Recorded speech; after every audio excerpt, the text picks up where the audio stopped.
A lot of people think they have all this time, so they fucking waste it. And they never go out and do what they really set out to do or accomplish or do anything great in their life. You think when you're young that you have all this time. You have no time. There's no time. I mean, one of the quotes on the wall in the gym in there is, there is no tomorrow, from Rocky 3. There is no tomorrow. Fuck that shit. Let's get all this shit done today. The biggest risk to your future isn't your competition. It's the distractions you insist on keeping in your life, rather than doing the things you know you should be doing but aren't. Yesterday is history. Tomorrow is a mystery, but today is a gift. That is why it is called the present. I think I should be the best version of myself this year. I have to become the best version of myself, maybe not my whole life, but at least work towards everything that I don't have and just become the best version of myself. Why is it different this year? That's my question. It's just it's a reset. I've already accomplished so many things, and I've gotten so many, I've gotten so much. I'm just ready to kind of now work on myself. Yeah. It's time for me. It's time. I bought my parents a crib. I bought my parents cars. I purchased things for everyone. And I think the more art you create, hopefully the less pressure you put on yourself. If you stay ready, you don't have to get ready. If you keep making stuff, you just keep making stuff, and hopefully you get better at it. It doesn't have to be so, you don't have to belabor it and polish the doorknob so long that you forget to open the door. Your life is a book.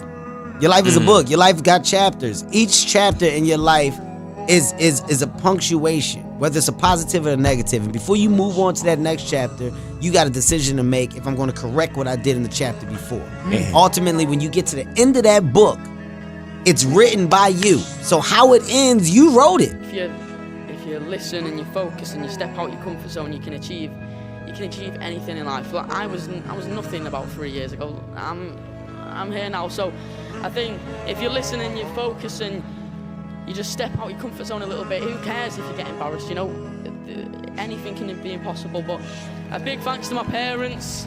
The aspect of being a failure doesn't come from the success in the end. It comes from if you really quit on yourself, or if you don't put in the effort you can put in, and you're kind of holding back on your true potential. That's when I think you really deep down feel like a failure, like underneath your soul. Other than that, I feel like I wasted a lot of time. Yeah. I feel like my life didn't really start until I got out of the army. Like I was tired, like I didn't get no sleep the previous night, so I came to work. I was working from 12 to 12. Yeah. My first regular job though, I'm working 12 to 12, graveyard shift. And I didn't get no sleep the previous night, so I came to work at 12 and I was up 2-3 hours. And I almost fell asleep in front of the machine.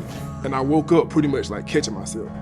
And like the plastic maker roller, it was just like rolling like in my face while I'm sitting here like. Believe in what you believe in. Nobody else matters. You have to hold yourself accountable. You have to hold yourself to your truth. You have to hold yourself to your beliefs. And always believe in the power of the man above. Because nobody in the history of life been able to do it by themselves. Nobody. Don't worry about the haters, they ain't shit. Don't worry about the naysayers, because they ain't shit. Whenever you feeling a way about yourself, you look in the mirror and you say, you are the only thing that matters. I realized that I was the true devil. I was the one holding me back. I was the one looking for the scapegoat. And I was the one looking for all these ways to say, it's okay, David. You're a loser, you're a born loser, so it's okay. And I was hoping my dad was gonna give me that confirmation. And he was a loser himself, but at the end of the day, when I left there, I realized, well, shit, man. It's on me. My dad's fucked up, my mom's fucked up, the people around me are fucked up. They're not gonna save you. You gotta fucking save yourself, my friend. When you have a dream, the one thing you have to watch out for are those out there that'll try to crush your dream. And you cannot allow that to happen.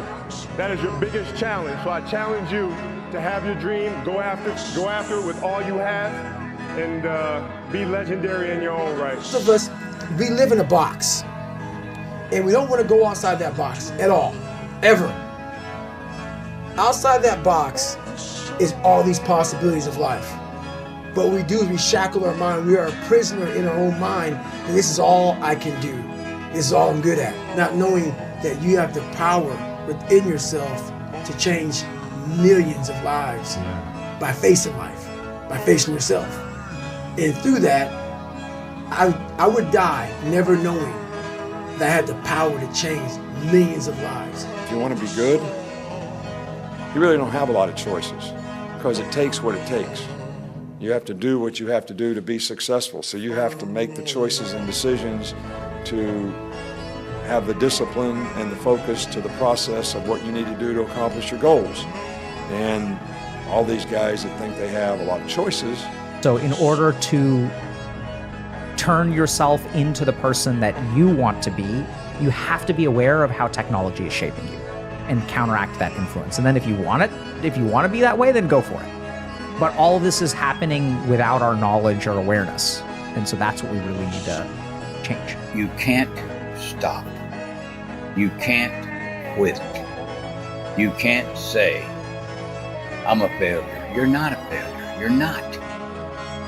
You're a wonderful, strong, intelligent youngster.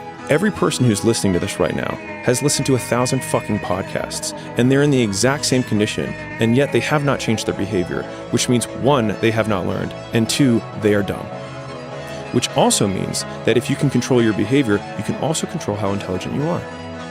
And so if you want to be a smart cookie, then it means that you just decrease the amount of times that you do not change your behavior under the same conditions. You have to consider the price you pay for inaction.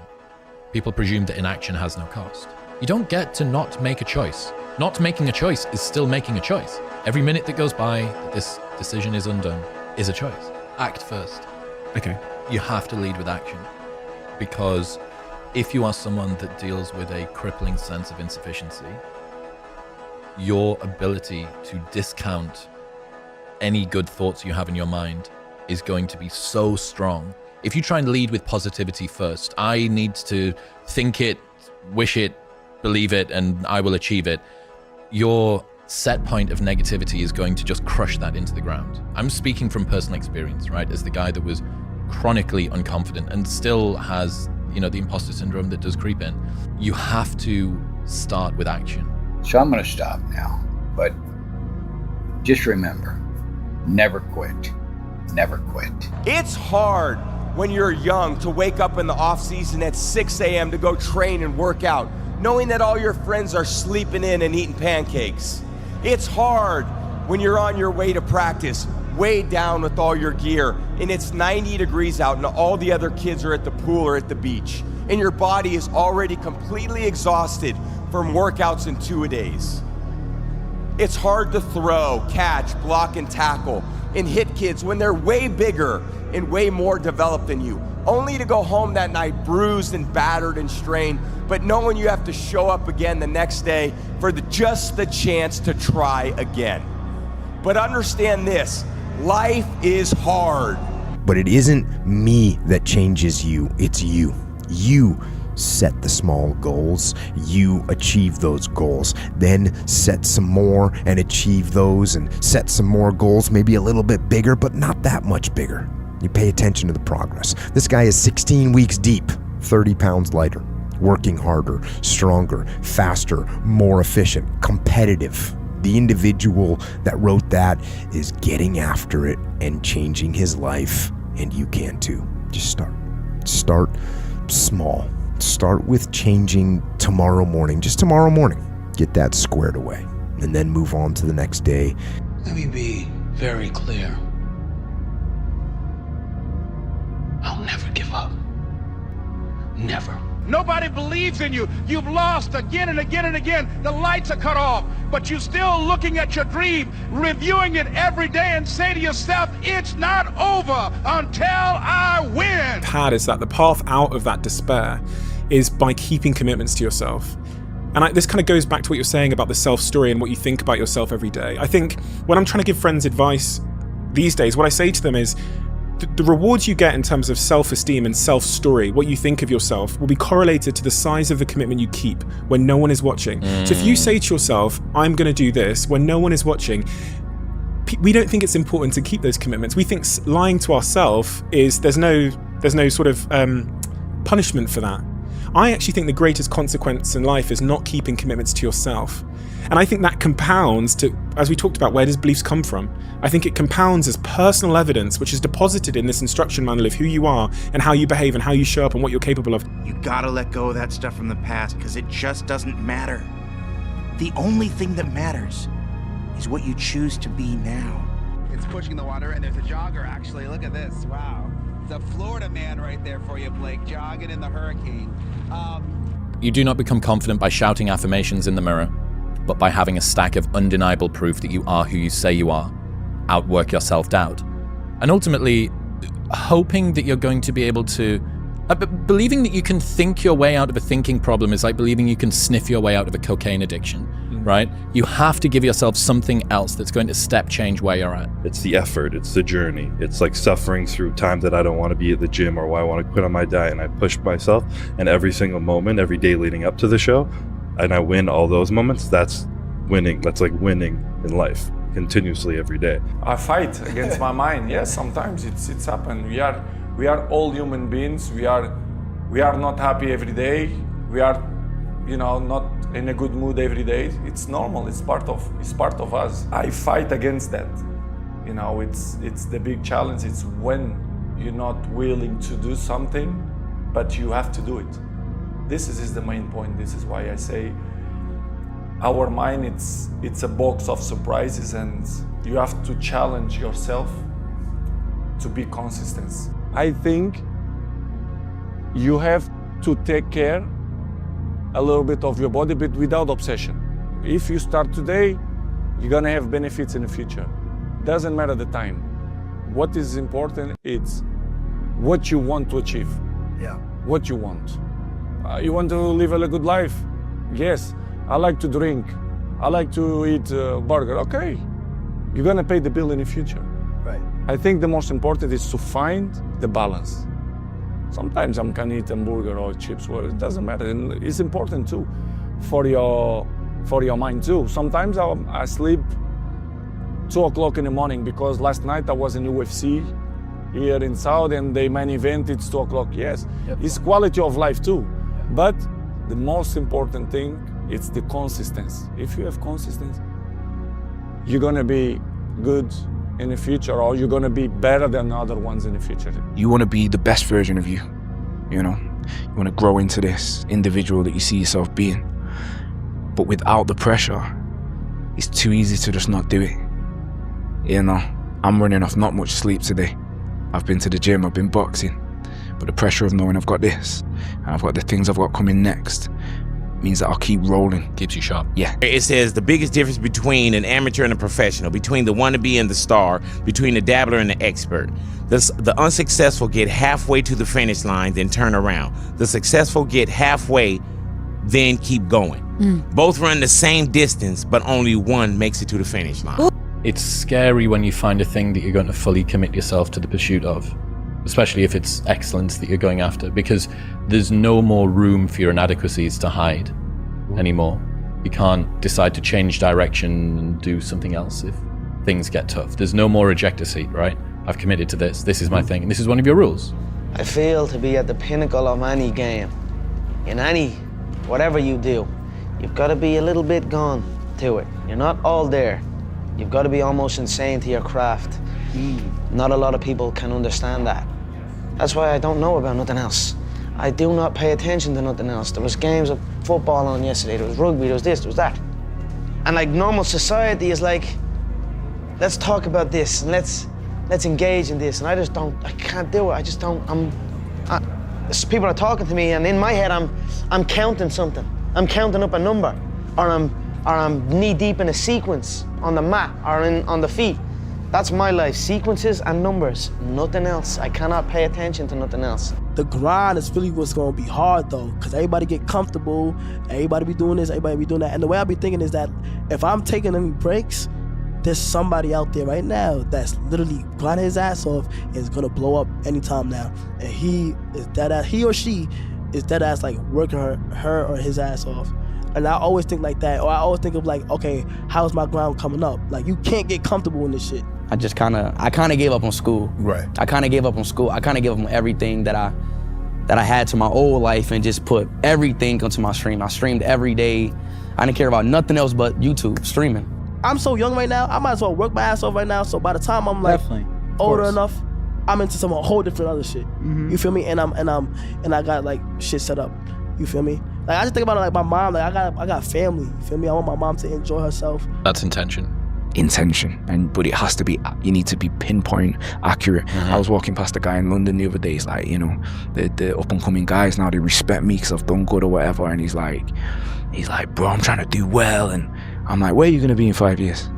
And he just couldn't answer the question. It was a bad answer that he gave me. I said, it's a bad answer. So you need to know. You need to really know. It needs to be in detail. And that's who I was. I knew in detail how I was going to live, you know, what car I was going to drive, you know, what life I was going to live, how that I'd be functional. I would be my higher self, you know, and it's all just things that like I've just spent time designing. Yeah, the life you want is on the other side of a few hard conversations, and you're living a life you hate because you're too afraid to have them. I think about that a lot because like whenever I feel anxious or insecure or angry or sad, I'm like, what conversation do I need to have that I'm not having? And so then, and usually if I just think for not that long, I'm like, this is the conversation I've been putting off. And then, you know, I'm not the poster child of mental health. And so I'll just call myself a pansy for not having the conversation.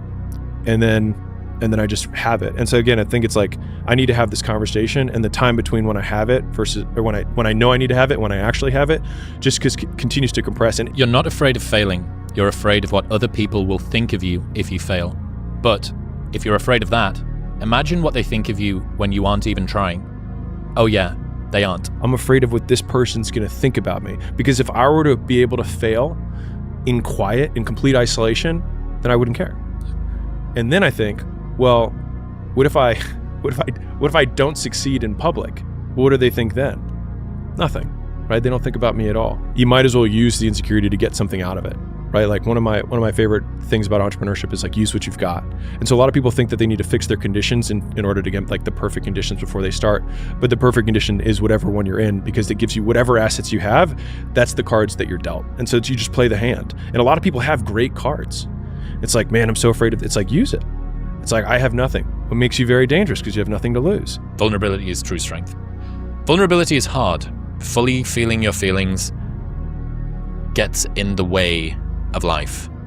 They slow you down, make you doubt, open you up to mockery, and cause pain. Embracing your emotions sounds great in principle, but it feels frail in practice. That being said, I want to try to prove to you that embracing vulnerability is true strength. Joe Hudson's got this great definition of vulnerability. He says, vulnerability is speaking your truth even when it's scary. So a question to ask, who is truly the braver person? The one who lets themselves feel, or the one who flees the second an emotion gets too close? The one strong enough to carry the full weight of their experience emotionally, or the one so fragile that they have to suppress it? You have to believe on some level that you can hit it, and you also have to believe even more that you will die trying. And I think that your commitment has to be to the effort that you're willing to put forth, and completely divorced of the outcome. Is that when it feels scary to jump, Ian, that is exactly when you jump. Otherwise, you end up staying in the same place your whole life. And that I can't do. Take the biggest fucking risks of your entire life right now. Remember, you have time. And in your 20s, you can get so scared, and you can be so easily lulled into the idea that good is good enough, that feeling safe and comfortable is what you should always be looking for. That way of thinking in your 20s in particular, dead fucking wrong. I want you to start to create this mindset of taking risks and going big. Because the only constant in your life for the rest of your life is change. What you scared for? Huh? What you waiting for?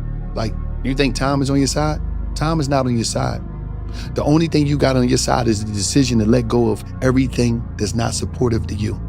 Everything that's forcing you to change who you are in order to be a part of this idea.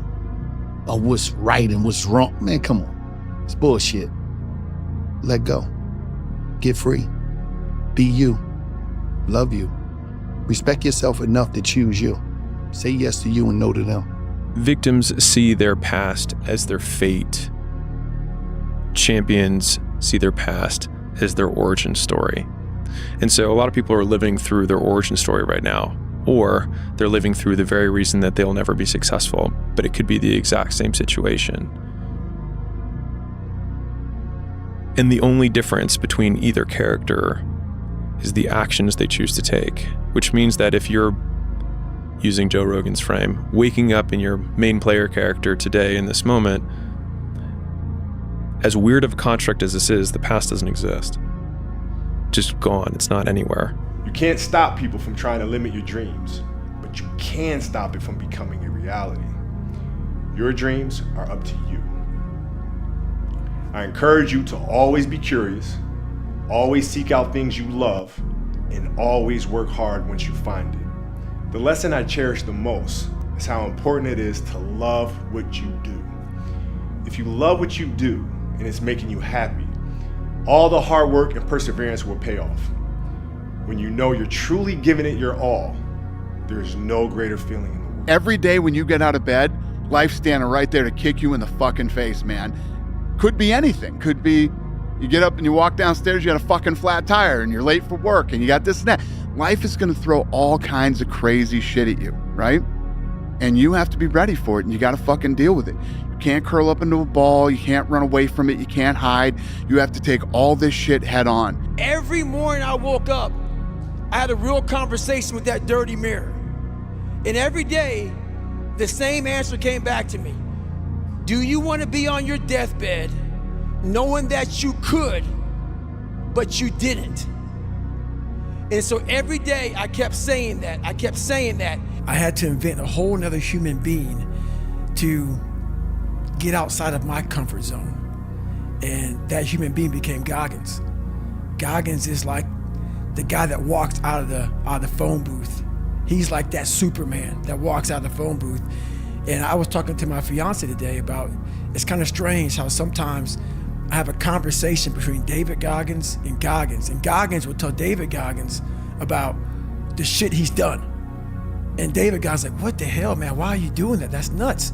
So it's kind of this battle between trying to find more of yourself, knowing that the real you is afraid, likes comfort, likes living in a world that is that likes to pat you on the back, give you the things that you want to hear, not the things that you have to hear to get better. People say that they don't believe me and stuff. I'm really gonna change myself, bro. I'm really gonna change, and I'm really gonna become something that I've never done before. I'm gonna step out of my comfort zone and really shock people and really be like, whoa.